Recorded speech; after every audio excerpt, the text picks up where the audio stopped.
데요. 어떤 한 설문조사에 의하면 교회의 3, 40대의 절반이 10년 후에는 내가 신앙은 유지하더라도 교회는 잘 나가지 않을 것이라고, 가난한 성도가 될 것이라고 말했다는 얘기를 들었습니다. 지금 현재 가난한 성도의 숫자가 250만 명이거든요. 점점 한 300만 명 넘어갈 중에 있는데, 가나안의 뜻 아시죠? 가나안 거꾸로 하면 안 나갑니다. 교회에 안 나가. 그게 가나안 성도거든요. 예.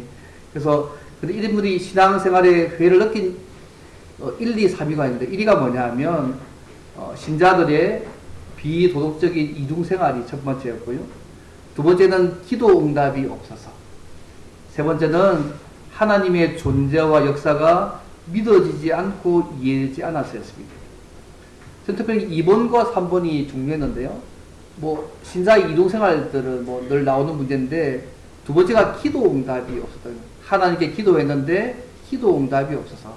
세 번째가 하나님의 존재와 하나님의 역사가 믿어지지 않고 이해되지 않았었습니다.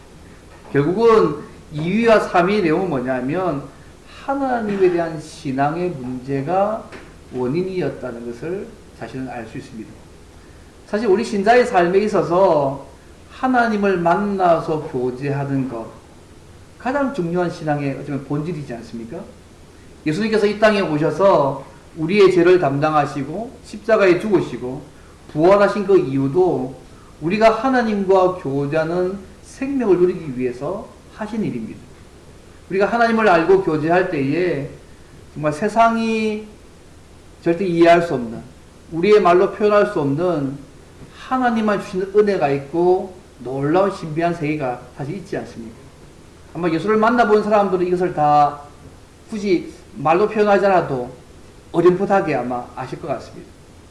그런데 오늘날 우리가요, 일상의 삶 가운데 속에서 얼마나 하나님을 많이 만나고 경험하고 있는지 문제는 또 다른 문제인 것 같습니다. 여러분 어떠세요? 매일매일 삶 가운데 살아계신 하나님을 만나시고 계십니까? 좀 더 드물면 지난주 한 주간 동안에 살아계신 하나님을 얼마나 만나고 누리셨습니까?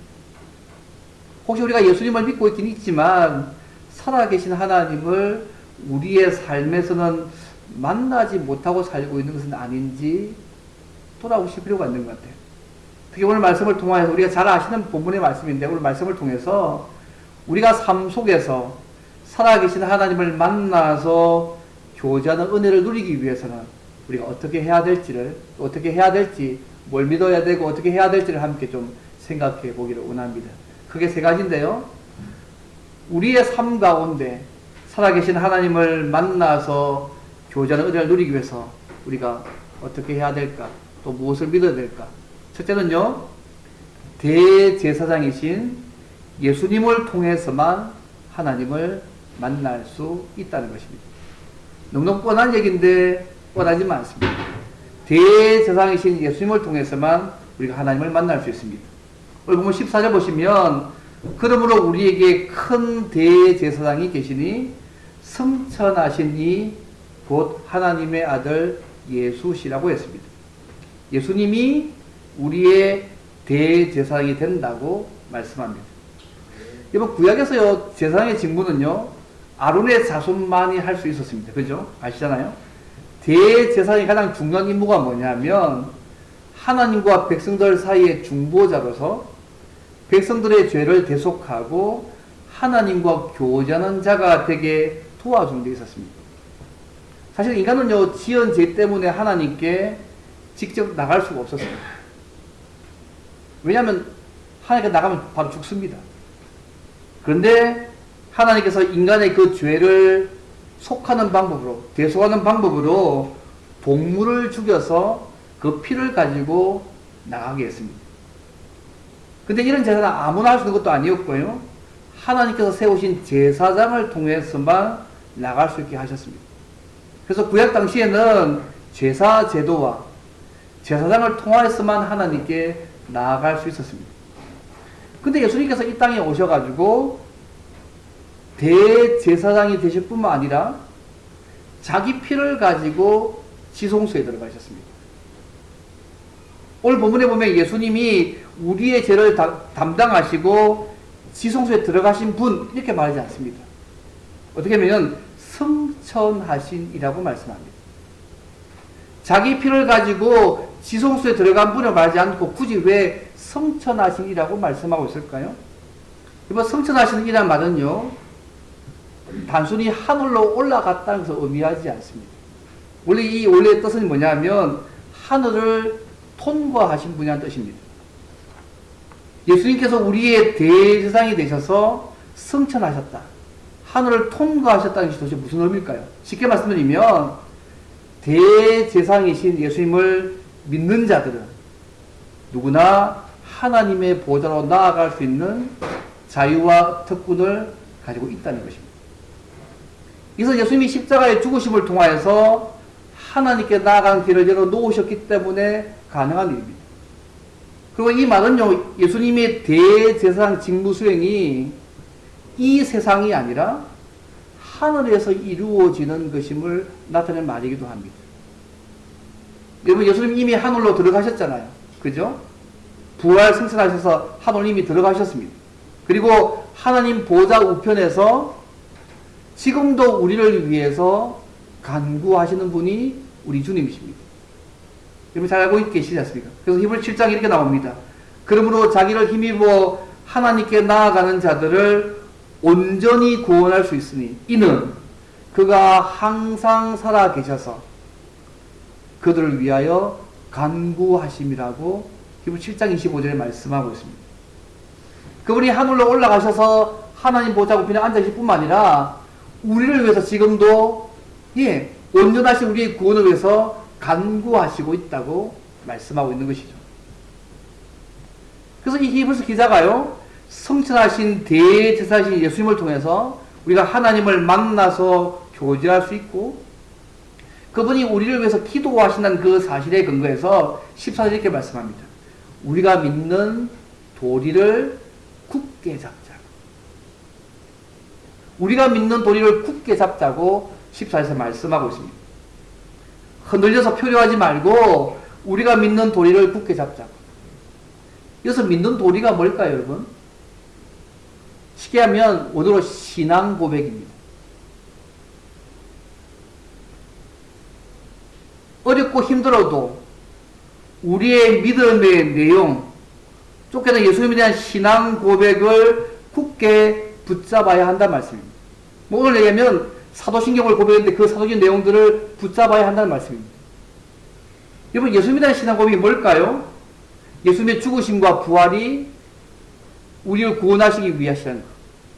또 예수 믿으면 영생 얻는다는 사실.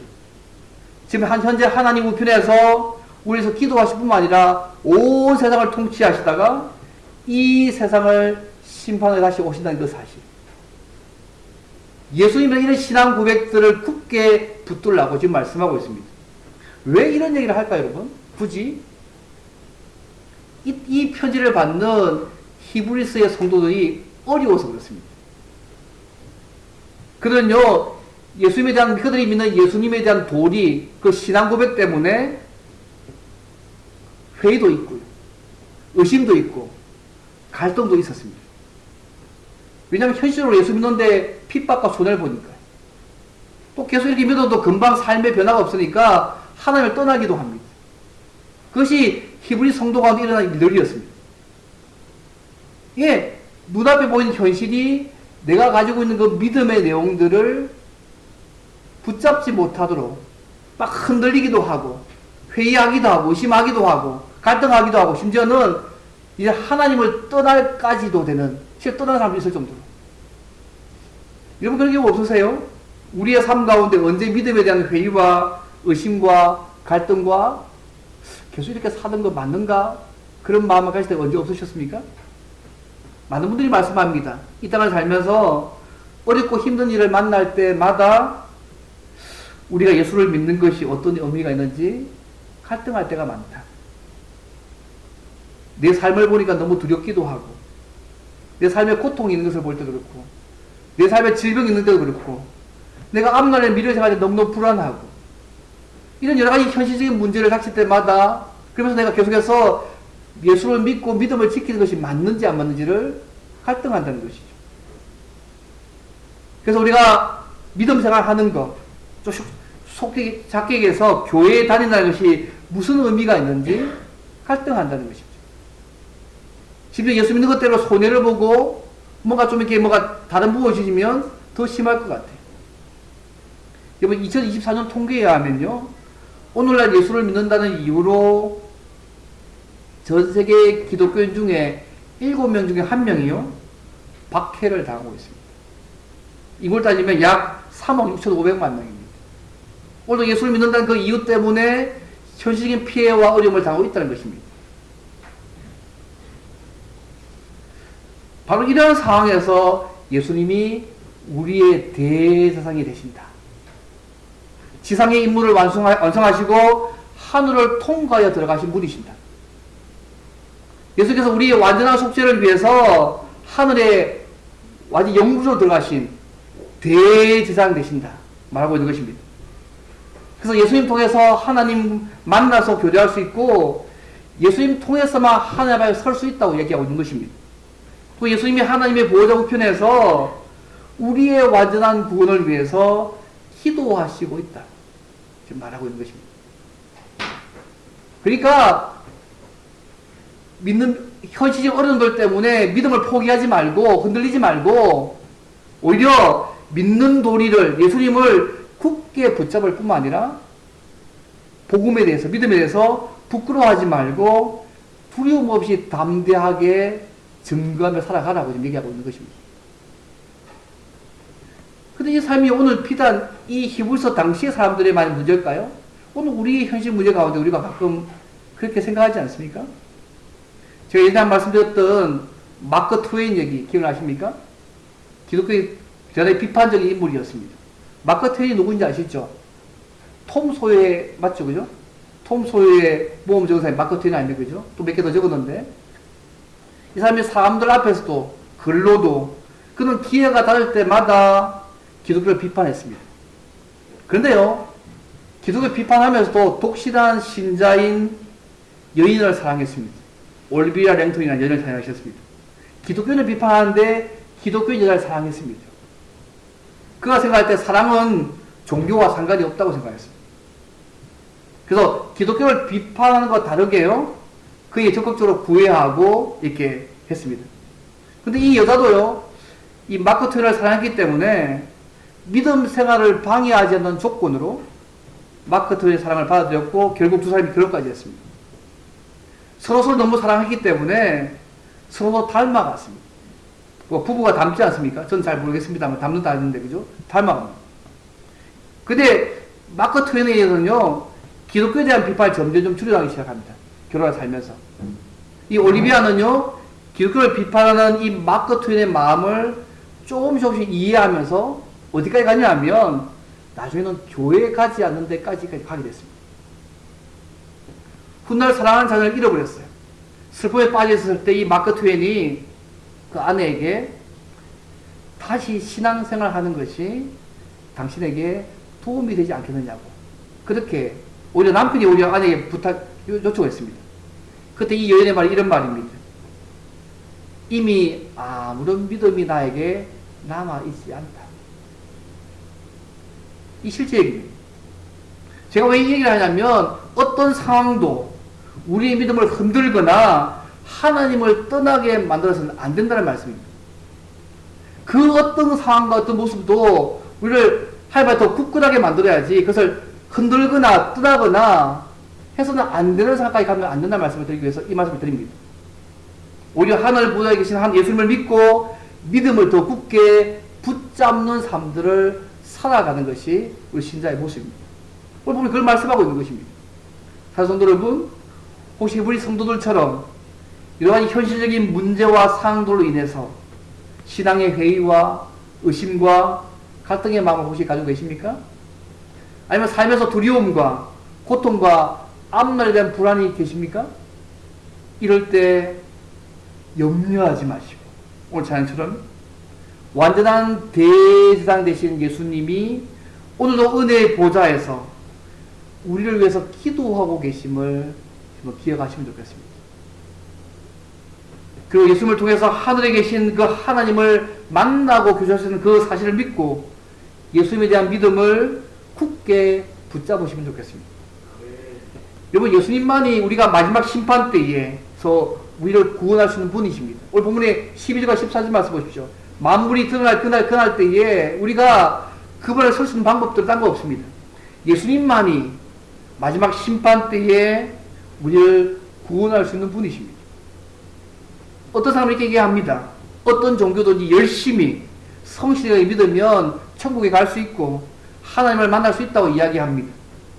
그러나요, 예수님 통하지 않고서는 어느 누구도 천국에 갈 수 없고 하나님을 만날 수 없다는 것을 기억하시고 어떤 상황에서도 하나님 보좌 앞에서 우리를 위해서 기도하시는 그 주님을 바라보고 우리 믿음을 더 굳게 붙잡고 담대하게 그 복음을 증거하며 살아가는 저 여러분 되시기를 바랍니다. 이 첫 번째 모습입니다. 그러면 두 번째로 우리에게 하나님을 만나게 하시는 이 대제사장 예수님은 어떤 분이실까? 두 번째 모습입니다. 우리의 연약함을 아시고 도와줄 수 있는 분이십니다. 그분은 우리의 연약함을 아시고 도와주시는 분이 대제사장 예수의 두 번째 모습입니다. 우리가 믿는 도리를 굳게 잡아야 이유에 대해서 15절 설명합니다. 원래 원래는 앞에 왜냐하면 있습니다. 왜냐하면 우리에게 있는 대제사장은 우리 연약함을 동정하지 못하실 이가 아니요 모든 일에 우리와 똑같이 시험을 받으시니로되 죄는 없으시니라고 말씀하고 있습니다. 이게 동정하다는 말이요, 함께 감정을 나눈다, 동감한다는 말입니다. 이것은 예수님이 이 땅에 계실 때에 그분이 인간이셨잖아요. 인간의 연약한 본성을 가지셨잖아요. 그래서 때로는 우리의 피곤함, 우리의 배고픔, 우리의 고난도, 아픔도, 인간의 한계도 그분이 경험하셨기 때문에 우리의 연약함을 그분이 동감할 수 있는 분이라고 말씀하고 있습니다. 갈비 같은 사람은요, 그 정도뿐이 아니고 실제로 예수님은 두려움과 슬픔과 죽음에 공포했던 마음의 감정도 함께 느끼셨던 분이라고 이야기도 합니다. 어쨌든 예수님은요, 우리의 아픔이나 갈등이나 고민을 모르시는 분이 아니십니다. 실제로 인간의 삶의 모든 것을 인간으로서 완전하게 경험하신 분이 우리 예수님이십니다. 그리고 모든 일에 우리와 같이 시험을 받으셨습니다. 사탄을 통한 갈등과 유혹에 대한 실체를 그분이 경험하셨습니다. 여러분, 마태복음 4장 보면 광야에서 시험 받으신 예수님 모습을 기억하지 않습니까? 그분도 사탄의 유혹을 받으셨습니다. 예수님은 하나님의 아들로 이 땅에 계시는 동안에 우리의 인간성과 연약함을 모두 가지시고 모든 면에서 우리와 같이 시험을 당하셨지만 죄를 짓지 않으셨기 때문에, 어쩌면 죄에 굴복하지 않았기 때문에 그는 고난과 시험 중에 있는 우리를 도와주시는 분이십니다. 그리고 그를 능력 있는 하나님의 아들이십니다. 이게 저는 이유가 된 것입니다. 여러분, 히브리 2장 이런 말씀 기억나세요? 그가 시험을 받아서 고난을 당하셨은즉 시험 받는 자들을 능히 도우실 수 있느니라. 히브리서 2장 18절의 말씀은 내용입니다. 그가 시험 받아 고난 당하셨은즉 시험 받는 자들을 능히 도우실 수 있다는 겁니다. 그래서 이 주님이 우리의 대제사장으로 계시기 때문에 우리가 끝까지 예수님에 대한 믿음을 꼭 붙들고 살아가야 한다는 것입니다. 예수님이 우리의 배고픔, 고난, 아픔을 알고 경험하고 도와줄 수 있는 우리의 대제사장이 있기 때문에 끝까지 믿음을 붙들고 살아가야 한다고 오늘 말씀하고 있습니다. 여러분 기억나세요? 상담학자들이요, 말하기를 우리의 처지와 아픔에 대해서 공감하고 들어주기만 해도 70% 정도는 위로와 힘이 된다는 말 들은 적이 있습니다. 그냥 듣기만 했는데 공감해주고 반응해주고 듣기만 들었는데도 위로와 힘이 된다고 그들이 말합니다. 근데 우리 집은 어떻습니까? 우리의 배고픔, 고난, 아픔을 알고 경험하신 분일 뿐 아니라 그것을 도와줄 수 있는 능력을 가진 하나님이 우리 주님이십니다. 이게 얼마나 위로가 될지 모르겠습니다. 우리가 듣기만 듣고 공감하지만 우리가 도와줄 수 없는 일 너무 많잖아요. 맞다. 공감할 수 있죠. 그러나 우리가 할 수 있는 일이 너무 많지 않습니까? 그치? 그런데 하나님은 우리 연약함을 알실 뿐만 아니라 그걸 도와줄 수 있는 능력을 가신 하나님이심을 본문이 말씀하고 있습니다. 그래서 어떤 상황에 처하더라도 이 주님 의지하고 끝까지 우리 믿음을 굳게 붙들고 살아갈 필요가 있습니다. 영국에요, 옥스퍼드에 에릭 도즈라는 교수가 있었는데 이 사람이 쓴 책 가운데 불안의 시대, 이교도와 기독교라는 책을 썼는데요. 이분이요, 이 책에서 로마 시대의 기독교의 신자의 타오성을 얘기합니다. 어떻게 얘기하냐면, 로마인들은 국가적인 재앙을 만나면 어떤 신이 이 일을 초래한 것인지 알기 위해서 막 찾아왔습니다. 왜냐하면 그 당시 헬라 세계에서 수많은 신이 있었기 때문에 도대체 어떤 신이 이 일을 보였을까 찾는다는 거죠. 그런데 예수 믿는 신자들은요, 하나님의 아들 되시는 예수 그리스도께서 모든 상황을 주관하신다는 분명한 믿음이 있었다는 거죠. 그래서 고난 앞에서도 당황하거나 두려워하지 않고 우리 믿음을 지키고 기쁨과 평강을 누릴 수 있었다고 로마 당시의 신자의 모습을 보면서 그렇게 평가하더라고요. 무슨 말입니까? 자신의 상황을 알고 도와줄 수 있는 주님이 계시기 때문에 이런 삶이 가능한 거 아니겠습니까? 지금 그 이유입니다. 우리 주님은 우리의 연약함을 아실 뿐만 아니라 도와줄 수 있는 분이시다. 그분 계시기 때문에 어떤 어려운 상황 속에서도 굳건하게 믿음을 붙잡아라. 지금 말씀하고 있습니다. 그냥 내버려 두신 분이 아닙니다. 첫 번째는 하늘 보좌 올라가셔서 우리를 하나님 만나게 하시고, 그죠? 그 다음 우리도 기도하셔서 완전한 구원이 되도록 도와주신 분이시고, 우리가 어렵고 힘들 때에 우리를 이해하실 뿐만 아니라 우리를 도와주시는 분이 우리 주님이심을 분명히 말씀하고 있습니다. 사랑하는 성도 여러분, 남에게 말할 수 없는 고통과 어려움과 아픔에 처해 있어도 우리 주님은 알고 계십니다. 자식도 모르고 며느리도 모르고 아무도 모르는 그 고통조차도 나만 알고 있는 고통이라도 주님은 알고 계십니다. 그리고 주님은 우리의 연약함과 고통을 아실 뿐만 아니라 도와줄 수 있는 능력을 가진 분이십니다. 그 주님께 우리의 모든 문제를 맡기고 여러분 의지하시기를 바랍니다. 때로는 현실적인 상황과 어려움과 갈등과 고통 때문에 우리의 믿음이 연약해지더라도 우리의 대제사장 되시는 주님께 의지하면 언제든지 우리와 함께 계셔서 우리가 말씀대로 살도록 우리를 붙드시고 인도하시고 도와가신 주님을 우리의 삶 가운데 누리게 될 것입니다. 이런 주님의 도우심과 은혜를 날마다 풍성히 누리는 저 여러분 되기를 바랍니다. 이게 두 번째입니다. 마지막 세 번째로, 그러면 하나님을 만나게 하시는 우리의 대제사장 되시고 우리의 연약함을 아시고 도와주는 예수님이 계신다는 걸 안다면 우리가 어떻게 해야 될까? 주님이 이런 분이시라면 우리가 어떻게 해야 될까? 마지막 세 번째입니다.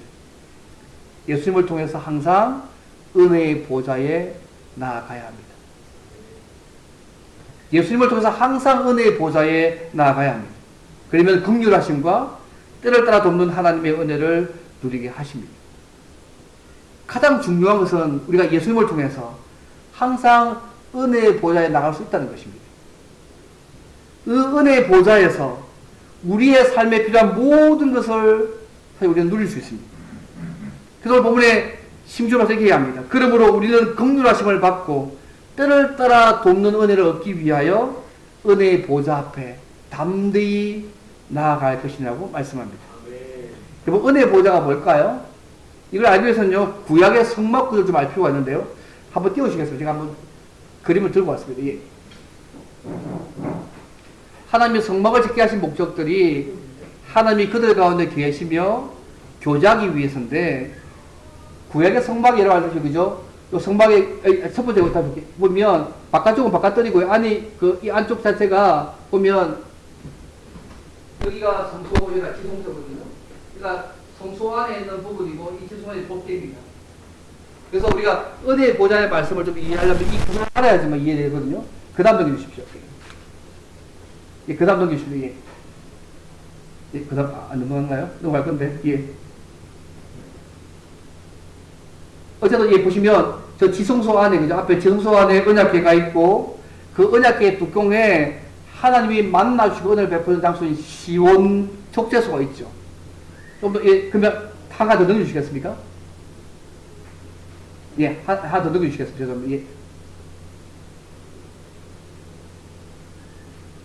좀 더 그 법궤를 좀 더, 예, 보시면, 저게 그 화살표 있지 않습니까? 저희가 지금 법궤인데, 법궤 안에 저기가 그 언약궤 뚜껑에 있는 그 하나님이 만나주시고 은혜를 베푸는 장소, 조 장소가 바로 속죄소입니다. 그래서 이곳을 이렇게 은혜를 베푸는 장소에서 시온소라 부르기도 하거든요. 바로 이 부분이 오늘 본문에 말하는 은혜의 보좌입니다. 하나님과 교제하는 장소입니다. 그냥 은혜의 보좌가 이 구의 배경을 가지고 있거든요. 근데 문제는 이곳에 아무도 들어갈 수 있는 것이 아닙니다. 아무나. 다시 한번 뒤로 한번 넘겨주실래요? 예, 예, 다시 한번 중간에 예, 됐습니다. 예, 그 말로 예. 이거 보시면 대상이 되죠? 그 시온 속죄소 위에서 동물의 피를 가지고서 이렇게 뿌린 장면들이 있습니다. 중요한 건 뭐냐면, 예, 두 번째 그림에서 보십시오. 예, 뭐 설명 좀 하다 하는데, 예. 두 번째 그림 한번 보십시오. 예.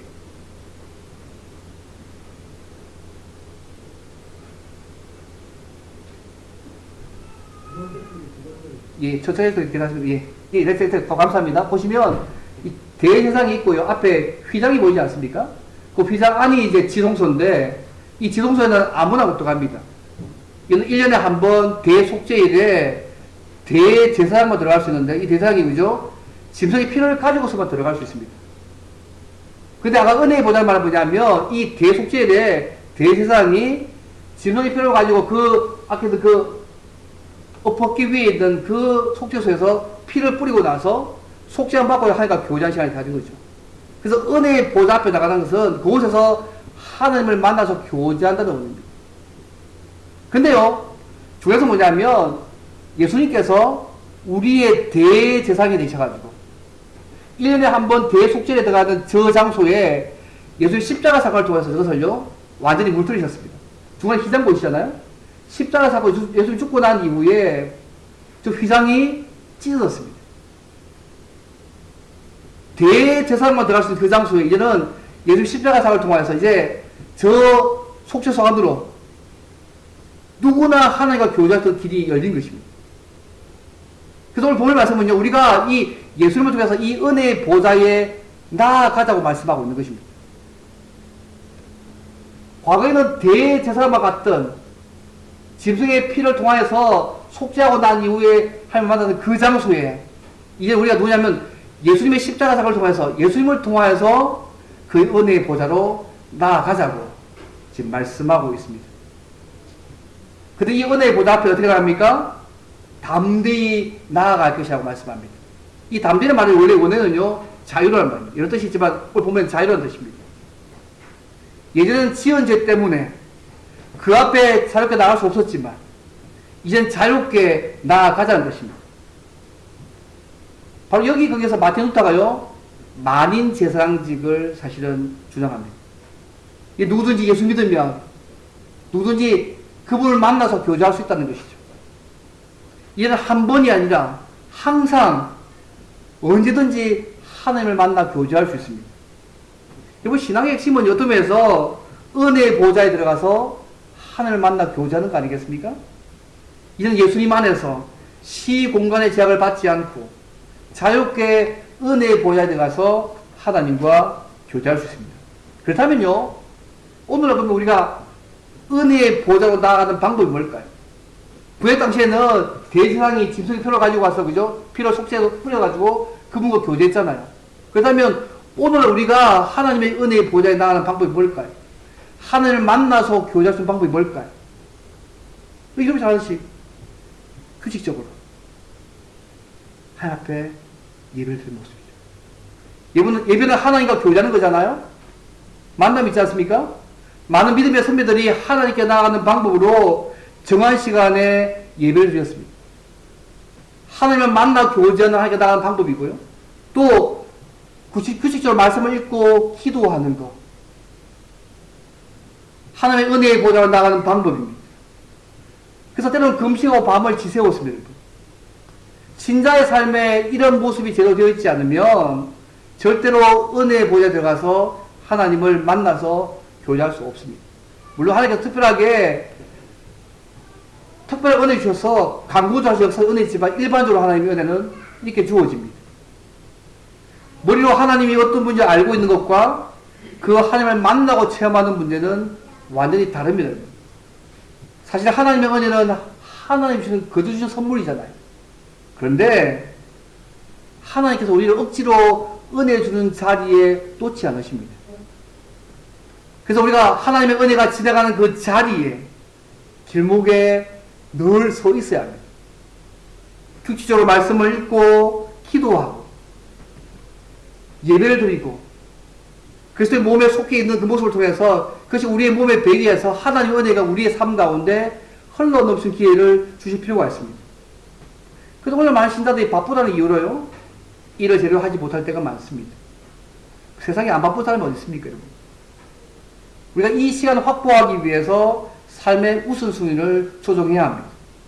예배 시간에 빠지지 않도록 노력해야 합니다. 규칙적으로 말씀을 읽는 것과 기도하는 일을 위해 우리의 삶의 우선순위를 조정하셔야 됩니다. 우리 지금 성령 통독하고 있지 않습니까? 밴드를 통해서 말씀을 주시고 있고요. 가능한 계속 기도하십시오. 말씀을 읽으십시오. 또 규칙적으로 예배를 드리시야 하십시오. 왜냐하면 이러한 통로를 통해서 하나님께서 하나님의 은혜를 우리에게 주시고 그분과의 교제를 누리게 만드시기 때문에 그렇습니다. 왜 히브리서 기자가요, 당시의 성도들에게 왜 은혜의 보좌에 나가라고 했습니까?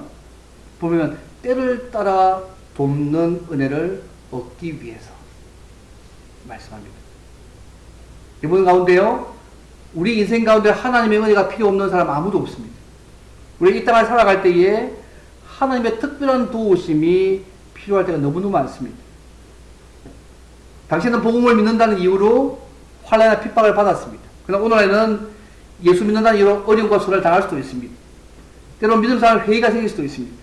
수많은 질병들이 우리의 삶을 괴롭힐 때도 있습니다. 때로는 자녀들의 문제를 고통받을 수도 있고요, 인간관계 어려움을 당할 수도 있습니다. 미래에 대한 불확실 때문에 우리가 항상 불안할 수 있습니다. 온갖 종류의 우리 모습들이 우리 삶에 많이 있습니다. 이 모든 경우가요, 하나님의 은혜가 필요한 때입니다. 이러한 때 우리는 은혜의 보좌로 나아가야 합니다. 그러면 긍휼하신 하나님께서 만나주시고 우리의 문제들을 해결해 주시는 것을 우리의 삶 가운데 누리게 될 것입니다. 우리가 어떤 문제든지 은혜의 보좌로 가져가시면 긍휼하심과 때에 따라 돕는 하나님의 은혜를 우리의 삶 가운데 누리게 하실 것입니다. 때로는 직접적으로, 때로는 사람을 통해서, 때로는 환경을 통해서, 때로는 하나님 때 하나님의 방법으로 그렇게 하시는 은혜들을 우리의 삶 가운데 누리게 될 것입니다. 저는 이 본문을 생각할 때마다요, 생각나는 분이 한 분 있습니다. K라는 집사님인데요. 그 집사님은 중학교 교사였습니다. 교사였는데 한쪽 눈이 점점 실명을 하고 계셨던 상태였습니다. 그런 중에 제 그룹에서 이분이 제자훈련을 같이 하면서 이 구절을 근거로서요, 실명이 되어가는 눈의 회복을 위해서 기도 제목을 내어놓았습니다. 그때 8명 정도가 한 팀이었는데요, 이 구절을 붙잡고 약 6개월 동안 함께 기도했습니다. 근데 감사하게도요, 제자훈련이 끝마치는 그 시점에 그 집사님 눈이 하나님이랑 완전히 회복되어졌습니다. 병원에서 절대 일어날 수 없는 일이 일어났다고 그렇게 얘기했습니다. 그래서 이 일로 제자훈련을 했던 모든 분들이 함께 하나님의 은혜를 누렸던 기억이 있습니다. 그때가 하나님의 때였겠죠. 더 길을 수 있지만 그분이 때가 맞았겠죠. 근데요, 아마 우리가 모든 상황에서 우리가 은혜의 보좌로 나아가면 하나님의 때에 하나님의 방법으로 때를 따라 도우시는 하나님의 은혜를 우리가 누릴 수 있습니다. 이미 여러분의 삶 가운데 이미 많이 누리고 있지 않습니까? 때를 따라 도우시는 하나님의 은혜를 누리신 분들이 많을 것입니다. 그죠? 그죠? 너무도 많으실 겁니다. 말씀을 뵙겠습니다. 사랑하는 성도 여러분, 예수님을 통해서 우리가 하나님을 만나 교제할 수 있다는 그 은혜를 받은 사실에 날마다 감사와 찬양을 들으시면 좋겠습니다. 그리고 어떤 상황에 있든지 우리 삶에 두려움이 있고 고통이 있고 질병이 있고 암에 대한 불안 같은 어떤 상황이 있든지 간에 예수님 믿고 흔들리지 말고요, 굳게 우리의 믿음을 붙들며 살아가시길 바랍니다. 그리고 대제사장이신 주님의 피로 열어 놓으신 은혜의 보좌에 나가는 방법들을 우리 몸에 배어지게 배우시면 좋겠습니다. 그것은요, 정한 시간에 예배를 드리는 것이고요, 규칙적으로 말씀을 읽고 기도하는 것입니다. 이것을 우리의 삶의 우선순위로 잡고 이것이 우리의 몸에 배이도록 은혜의 길목을 지키시기를 바랍니다. 그리고 어떤 상황이 있든지 예수님을 통해서 시 공간의 제약을 받지 않고 자유롭게 은혜의 보좌로 나아가셔서 하나님의 긍휼하심과 만나주시고 우리의 모든 문제를 해결해 주시는 때를 따라 돕는 하나님의 은혜를 날마다 풍성히 누리시기를 바랍니다. 때로 하나님이 직접 개혁할 수도 있습니다. 때로는 사람을 통해서 할 수도 있고, 때로는 환경을 통할 수도 있고요. 그래서 하나님의 때 하나님의 방법으로 그렇게 우리를 도와가실 것입니다. 그래서 예수님을 믿는 신앙생활의 즐거움과 신비를 날마다 풍성히 누리는 저 여러분 되시기를 주님을 바랍니다. 이제 함께 기도하면 좋겠습니다. 하나님, 예수 믿게 하셔서 날마다 하나님과 교제하시고 은혜 주셔서 감사합니다. 진하게 하나님과 교제하는 삶들을 살게 도와주십시오. 그리고 날마다 예배와 말씀을 듣고 기도함을 통해서 하나님께 은혜보다 나아감을 통해서 하나님의 긍휼하심과 때를 따라 돕는 하나님의 은혜를 날마다 우리의 삶 가운데 누려가도록 하나님 도와달라고 이 시간 동서 함께 기도하겠습니다.